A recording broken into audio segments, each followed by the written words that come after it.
All right, welcome back. We are ready to rock. We are ready to get on Jay Skursky, and we're going to talk a little Buffalo Bills, but in the past. Well, you know what? We'll ask him about the current Buffalo Bills too. What the hell? We'll have a little fun with that, since they are going to have a little playoffs for themselves. But that'll happen for us soon here in Miami. But anyway, Jay has been covering the Bills for a while, and Chan Gailey was in town, so I wanted to ask him a little bit about Chan Gailey and his thoughts on Gailey and what he saw and what kind of coach. And, you know, I gave you my thoughts, but I always like to bring on other people and give you their thoughts and their experiences, because the one thing about Chan that's really interesting, he's actually run all kinds of different offenses. And that's why I think he's also there, because there's a lot of experience, there's a lot of versatility, there's a very good understanding of the position of quarterback, and Miami is in the midst of trying to build all of that.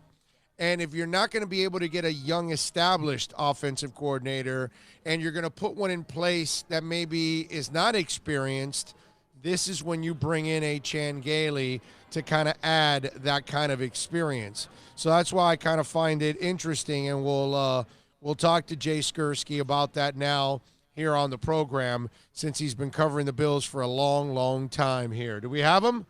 All right, we are getting ready to get Jay on. Bills are getting ready to visit the Texans on Saturday at 4:35. We have Jay for you, sir. Excellent. You can follow him on Twitter at Jay Skursky. You can catch his work there at the Buffalo News. Jay, good afternoon, my friend. How are you doing? Doing very well. Good afternoon. Thanks for having me. It's always good to have you on, Jay. Jay, how long you've been covering the Bills already at this point? Oh, geez. At least 10 years, probably a little bit more when you go back to my first stop in my career. But, yeah, with the Buffalo News, 10 years now. Okay, so let's talk a little Chan Gailey. Chan was just hired here in Miami, and I think he's going to be kind of a mentor, too, to kind of guide the offense and quarterbacks. I don't know if he's really going to be like the full-time offensive coordinator. I think Shaplinski might be a guy that also handles some of those duties, and I think he's going to be a little bit more of a mentor. But walk us through your experiences of Chan Gailey and how he did there on offense. Yeah, you know, I think he took a rather unheralded group of players offensively with the Bills and turned it into a pretty darn good offense at times. And obviously, you know, he's a fan of the spread offense. He likes to run a lot of wide receivers. You'll see even some 5 wide receiver sets, things like that. But he had a knack for taking guys who maybe weren't the most talented players on the field and turning it into a cohesive offense. And obviously, he's got a very long history and relationship with Ryan Fitzpatrick. You know, we'll see how long Ryan Fitzpatrick continues on as the Dolphins quarterback. But Chan knows him well, and given the way that Fitzpatrick ended the season there, you know, you certainly have to wonder if that was in part of the move here. But yeah, I mean, Chan Gailey is number one. Getting a chance to be around him in Buffalo here, I can say that, you know, when he was let go, there was a lot of disappointment among the fan base. The timing was probably right. You know, they were not able to get over the hump with Chan Gailey, but in terms of, you know, just who he was as a person, he had a lot of people in Buffalo rooting for him to succeed, and I think you'll find that to be the case down there in Miami as well. Yeah, Jay, I had him down here for a year. It was a long time ago in the early 2000s. Dave Wanstead time, and I was the beat guy then. And I came away with a lot of respect for him, and I think everybody that's kind of worked with him ends up feeling the same way about Chan Gailey. And here's the other thing that's kind of it's funny. We can trip out on it. You and I can laugh about it because this is what some fans tell me, and it's weird because you just gave the reason why it's actually a good hire. But fans are coming up to me and saying, well, wait a minute, dude, this guy's really old. The NFL has changed and all of that. And you just talked about it. This is a guy that loves the spread.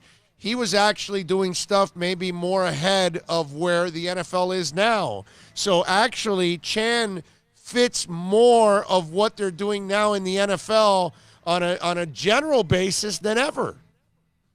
Yeah, no question. I mean, he in a lot of ways he was probably ahead of his time with some of that stuff. So yeah, don't think that because you're getting Chan Gailey that you're going to given his age that it's going to be run punt or run pass punt. I guess I should say it's going to be completely the opposite of that. I mean, he'll throw the ball on first down, he'll throw the ball on second down. He is not going to be afraid at all to put the ball in the air. So I don't think people should worry about that. This hire setting the Dolphins offense back 20 or 30 years in terms of the style of football that they're going to play.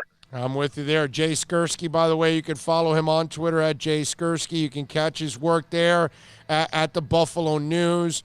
Jay, when you talk about Chan and his style, is it aggressive? Is it conservative? Is it somewhere in the middle? How would you describe it to Dolph fans?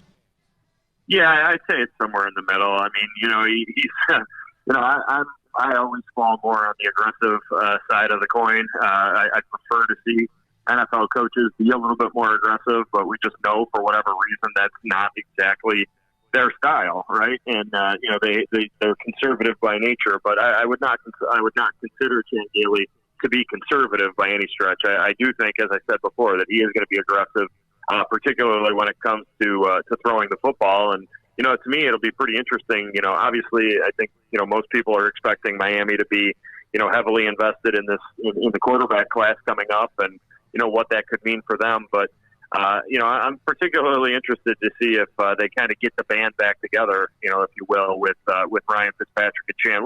What is Fitzpatrick? Is he on a 1-year deal, or does he have another year on his contract down there? Yeah, he's got another year, doggy. He's got one more. So I think that's I think he's part of the bridge for the next quarterbacks. I think that's what it is. I think both he and Gailey are here to kind of mentor. One's here to mentor coaches. The other one's here to mentor the players. I think that's kind of what they're doing. Well, in terms of guys, I mean, I'm sure you guys have gotten to know Fitzpatrick a little bit. Obviously, we know Fitz here in Buffalo, and everybody loved him up here. So I don't think you could do a heck of a lot better in terms of it just quality of human beings in those positions. And I think Ryan Fitzpatrick is going to be ideal for that job, kind of mentoring a young guy, particularly if it is a high first-round draft pick. I could easily see why the Dolphins would be interested in doing something like that, and it will be a lot of fun. I don't know, how many wins it's going to lead to Miami to, at least next year with, anytime you have a rookie quarterback or a veteran, for that matter, kind of guiding him along, you're probably not going to be expected to be really, really competitive, for another year or two. But, it will be pretty interesting, at least from a Buffalo perspective, to watch it from afar, to see all these years later Chan Gailey and Ryan Fitzpatrick reunited. So let me ask you something. Jay Skursky from the Buffalo News, he covered Chan Gailey when he was there in Buffalo for a couple of years. What quarterbacks exactly did he work with there in Buffalo? And then part two of that question or follow-up to that is how your experiences with him with either veteran or young quarterbacks, because he may have a mix of that here while he's here, because he may be working with Fitz, who he knows very well, but then he also may be working with some young guys that they may be trying to mold. So talk to us about that. What quarterbacks did he work with in Buffalo, and how do you think he'll work with young and old? Yeah, you're putting me on the spot here. I'm trying to jog my memory now. So let's see. We've had 3 years of McDermott, 2 of Rex, 2 of Marone, and then it would have been 3 of Chan. So we're going back, 7 years now here, 8 years, I guess. Obviously, the most success that he had was Ryan Fitzpatrick. I'm trying to think when Chan was first hired, the Bills had a young guy by the name of Trent Edwards who started for them, and I'm sure that they overlapped at some point. But it was pretty clear early on in Gailey's tenure that Ryan Fitzpatrick was going to be his guy. And, in terms of, the veteran versus the young player, Fitzpatrick kind of came in and he did what Ryan Fitzpatrick does, which what we've seen him do in New York. We saw him do it in Buffalo. We certainly saw him do it down there in Miami this year. He can play really good football for a season at a time or a half a season at a time. He can kind of convince you that, hey, we can win. We can win games with this guy, and that's what happened with Chan Gailey and Ryan Fitzpatrick together. And again, there was not a lot of talent on those offenses. I mean, Fitzpatrick was a 7th-round pick. Their best receiver at that time, Stevie Johnson, was a 7th-round pick. They had undrafted receivers. They had an undrafted running back in Fred Jackson. So they were a very kind of unheralded group that Gailey was able to mesh into a cohesive, pretty darn good offense at times. But the key, I think, was the relationship that he had with Ryan Fitzpatrick to be able, to run that scheme, the spread system, as we talked about. He put a lot of faith and a lot of trust in Ryan Fitzpatrick to do that. And I don't know that he would, want to, obviously there will be pressure to play a young guy, particularly if he's taken in the top 5 of the draft. But I think you got a good situation there with Ryan Fitzpatrick, who, as I said before, can really mentor a young player, help him through learning Gailey's offense, and then, when the time is right, you turn it over to the young guy. I think that's a pretty good setup for the Dolphins. Well, Jay, you'll be covering a playoff game this weekend. What do you think about the Bills' chances against the Texans? I think they got a good chance. I actually think this is a pretty good matchup for the Bills. Obviously the Houston Texans have some weapons on the offensive side of the football. They ran the ball pretty well this year with Carlos Hyde. I think the lone weakness that the Bills might have defensively is against the run. That would be my only concern. But this team is very, very good against the pass, and they've got a number 1 cornerback in Tre'Davious White, who I think the NFL is starting to sort of take notice of. And I think they're going to feel pretty good about putting Tre'Davious White on DeAndre Hopkins. And obviously Hopkins is, one of the best receivers in the game, but Tre'Davious White is going to be eager to go out and show that he's one of the best cornerbacks in this game. So I think offensively for the Bills, the Texans are not a very good defense. They're 28th in the league in yards allowed. They're 31st in third down defense. They're dead last in red zone defense. So this Bills offense has really, I think, struggled at times. It's still growing in its second year with Josh Allen at quarterback, but it's getting there. And they ended the season playing against 6 straight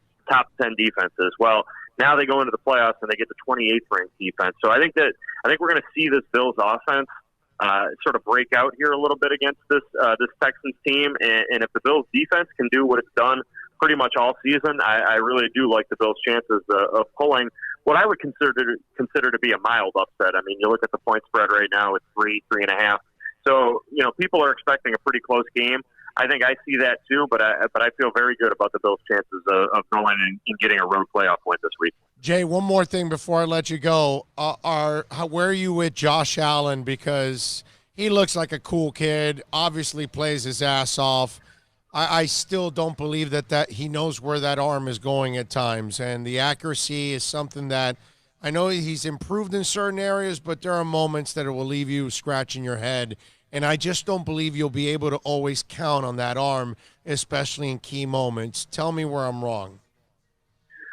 Well, I mean, the accuracy did improve this year, and, you look at the completion percentage, I think it jumped up 6 points, which was a pretty good jump. It's still not where it needs to be. I think it needs to jump up, probably another 6 points next year, too. I will say the short and intermediate passing game, he was much more accurate this year. There was a noticeable improvement in that. Did he miss some of those throws? Sure, but, every quarterback is going to do that. The area for Josh Allen that has to get better, and it has to get a lot better next season, is with the deep ball accuracy. He missed way too many opportunities that were there for him down the field this year, and that really stunted the growth of this offense. And it took a lot of points off the board, quite frankly, when Josh Allen missed on open deep ball. So that's something that he's going to have to improve on, this offseason. But you look overall, he had 29 touchdowns combined between passing and rushing. I said 30 before the year would have been a pretty good number, and he basically sat out the season finale because it was meaningless. So I think he would have got to that number. He showed a lot of growth here in the second year, and he is far from a finished product. He'd be the first to tell you that. But I think when you consider what the steps they were able to take as a team and particularly as an offense. You have to remember, guys, they had 9 new starters on offense this year. That is a great deal of turnover. So they're not there yet offensively, but I think Josh Allen showed enough to be reasonably optimistic that in 2020, if he can take the steps that he took from year 1 to year 2, if he can carry that over into year 3, they may have something here. Yeah, and they didn't play Nathan Peterman this year. So as long as Peterman's not there, there has to be some hope with that. That one really left me floored, Jay. I don't know what they saw in that guy, dude. That was. Yeah, that was. It feels like a lifetime ago that Nathan Peterman was out there for this team. It was just last season though, and funny enough, the injury to Josh Allen happened in the game at Houston, where they'll be going here this weekend for the playoff game, and that was the last time that we saw Nathan Peterman. And I'm sure from a Bills fan perspective, they would say mercifully that was the last time that they saw him. But yeah, this is Josh Allen's show up here in Buffalo right now, and there's no question that this franchise is committed to him being their franchise quarterback, and we'll see if he can take that step, and he could take a huge step in that right direction this weekend if he can get a playoff win. Yeah, and beauty's in the eye of the beholder, and right now John Gruden is in love with Nathan Peterman, so it is what it is. What are you going to do, my man? Follow him on Twitter at Jay Skursky. Catch his work there at the Buffalo News. Hey, Jay, Dolphins really appreciate it. Great insight on Chan Gailey and a little Ryan Fitzpatrick, man. We really appreciate it. Yeah, anytime. Happy New Year. Thanks. Thank you, my brother. Happy New Year. There you go. Jay Skursky from the Buffalo News. I thought that was cool, man. It's good insight for you Dolphin fans. A little bit on Chan Gailey. We'll work on more of that for you here on the program. Stuff that you're really not going to get on other shows. Yeah, considering they're not really hardcore football like we are. We did that pretty quick, man. He just got hired this morning, and bada bing, let's get some insight on our guy. That's how we go, bro. That's how we roll on this show. We get it done for you. We work harder than anybody else. That's how it's always going to be. Anyway, we got to wrap it up here on the show. It's been 4 hours, man. Sure, man. I could use another 10 or 15 minutes so I could cut stuff up, man. I don't know if my voice can use another 10 or 15 minutes. No, dude. I've done so much radio in the last calendar week. Yes. I mean, and I did something stupid, which I'll never do again. All right? I mean, I don't mind doing my stuff on Sirius. It's fun. But this is my priority now because this is going really, really well for us. And we're you put yourself in a hell of a gauntlet this past 10 days. Yeah, dude. But this past Friday where I did the show at Acura, then the show at Hialeah, and then a show on Sirius, I will not do that again. That was psycho. That was psycho, man. I did 3 radio shows Well, on Friday. you know what? If you were doing regular, like that day, because we did 5, if you were doing regular radio 5 hour, it's not ours. Yeah. Ours was 10. Yes. And then you flew out of there.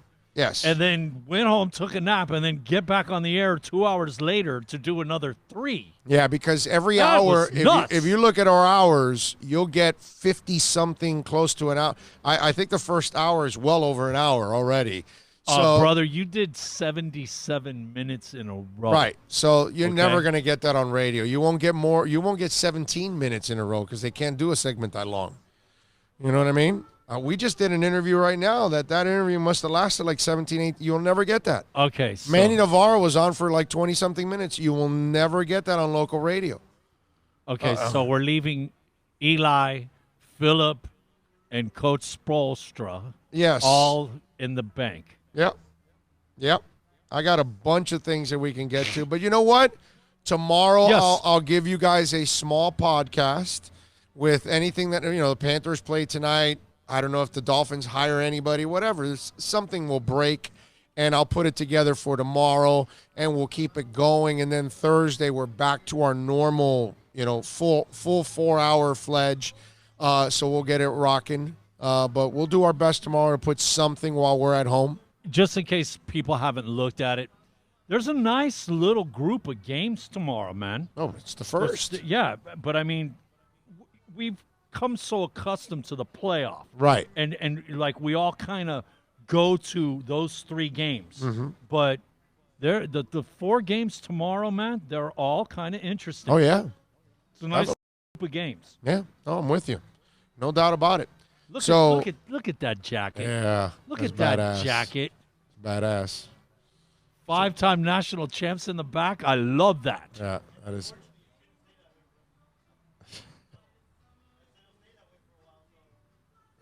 Jeff, have hope, my brother. Hopefully we'll add, right? Hopefully we'll add to it. We got to. Yes. We got to. Yes. Come on, man. We're Canes. We got to. We want to thank all of you for tuning in, as always, and keeping it locked here on our program every single day. We want to thank you for your You guys have knocked us on our ass. Support. During the holiday, we were expecting a drop. You guys have been incredible. Yes. Incredible and a half what's been going on. And we thank you for it because we're headed for another incredible record day. Maybe not a record. I don't know if we'll break the record, but you could. I mean, it's a possibility with a few hours left here. You could. So we appreciate everything that you guys are doing for us. And this will keep it going. Your support, go to our website, BigORadioshow.com. All of the shows are there, and you can download them there. You can subscribe. All kinds of stuff. Go to our Twitter page, Big O Show. Subscribe to our YouTube page. Very important. Spread the word. We need to get to 1,000. We are at 653, I think it says there right now. So we need to definitely get to 1,000. So help us out in a big-time way. 659, actually. Tonight at the New Year's Eve parties, grab people and just tell them, hey, go and subscribe to this. That's right. Subscribe. Big O Radio Show. Subscribe. We love you. Thank you for your support. Bill. You guys are awesome. Thank you so much. Happy New Year. Happy New Year, Bill. Freaking amazing, my brother. And Happy New Year, John Cassio out there, sir. And yes, Happy New Year John. to all of our amazing sponsors for making it a great 2019. It was a frustrating 2019. It has finished very happy, and we are going to get stronger than ever in 2020. The stuff that I've got planned here, Bill and I are going to make it happen. I'm telling you. You guys be good out there.